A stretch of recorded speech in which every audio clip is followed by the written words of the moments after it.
வீடியோவில் ஒரு அருமையான சுவையில் நம்ம மசாலா உருளைக்கிழங்கு சப்பாத்தி எப்படி செய்கிறதுன்னு தாங்க பார்க்க போகிறோம். இந்த சப்பாத்தி பார்த்திங்கன்னா ரொம்ப சாஃப்டாக இருக்கும். நம்ம காலையில் செஞ்சு நமக்கு ஈவினிங் வரைக்குமே செம்ம சாஃப்டாக இருக்கும்.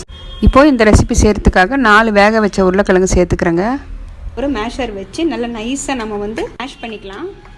நம்ம வீட்டில் அரைச்ச கோதுமை மாவு தான் 2 கப் அளவுக்கு நான் சேர்த்துக்கிறேன்.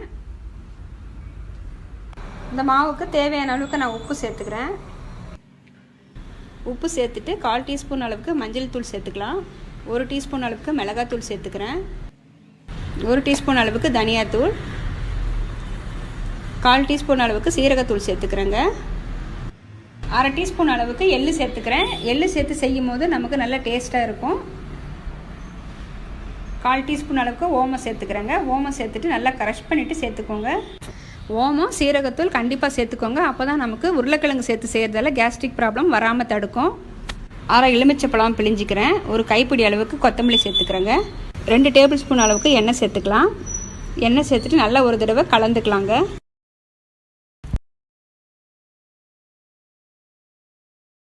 மிக்ஸ் பண்ணிவிட்டு தண்ணி கொஞ்சம் கொஞ்சமாக விட்டு நல்ல ஒரு கெட்டியான மாவை பிசைஞ்சு எடுத்துக்கோங்க. ரொம்பவும் மாவு இலக்கமாக பிசைய வேண்டாம். சப்பாத்தி மாவு தேய்க்கும் போது நமக்கு பூரிக்கட்டையிலேயே மாவு ஒட்டி பிடிச்சிக்கும், நமக்கு தேய்க்க வராது. அதனால் கொஞ்சம் கெட்டியான மாவை பிசைஞ்சுக்கோங்க. இப்போ இந்த அளவுக்கு மாவு பிசைஞ்சு எடுத்துருக்காங்க. ஒரு 10 நிமிஷம் க்ளோஸ் பண்ணி வைக்கலாம். ஒரு 10 நிமிஷம் மாவு நம்ம ரெஸ்ட் கொடுத்துருந்தோம். இப்போ தேய்க்க ஆரம்பிச்சிடலாம். கொஞ்சமாக மாவு தூவிட்டு ஒரு 5 நிமிஷத்துக்கு நல்ல கைகளால் நம்ம பிசைஞ்சிக்கலாங்க. அப்போ தான் நமக்கு சப்பாத்தி பார்த்திங்கன்னா நல்லா சாஃப்டாக கிடைக்கும். ஒரு 5 நிமிஷத்துக்கு நல்லா பிசைஞ்சுக்கோங்க. கொஞ்சம் மாவு தூவிட்டு ஃபஸ்ட்டு ஒரு சின்ன ரவுண்டாக தேய்ச்சி எடுத்துக்கோங்க.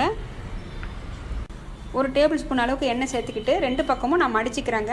இந்த ஷேப்பில் மடித்து எடுத்துக்கிறேன். நான் இப்போ எல்லாமே இதே ஷேப்பில் தேய்க்க ஆரம்பிச்சிடுறேங்க, ஸ்கொயர் ஷேப்பில்.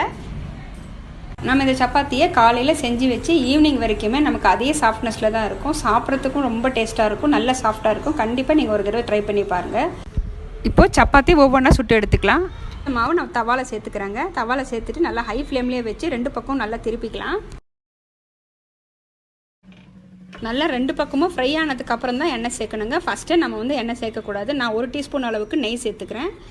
இப்போது மசாலா உருளைக்கிழங்கு சப்பாத்தி இப்போ ரெடி ஆகிடுச்சுங்க. இதே போல் நீங்களும் ஒரு தடவை ட்ரை பண்ணி பாருங்கள். இப்போ இதுக்கு சைட் டிஷ் உருளைக்கிழங்கு வெந்தயக்கீரை வச்ச கிரேவியும் தயிர் பச்சடியும். தேங்க்ஸ் ஃபார் வாட்சிங்.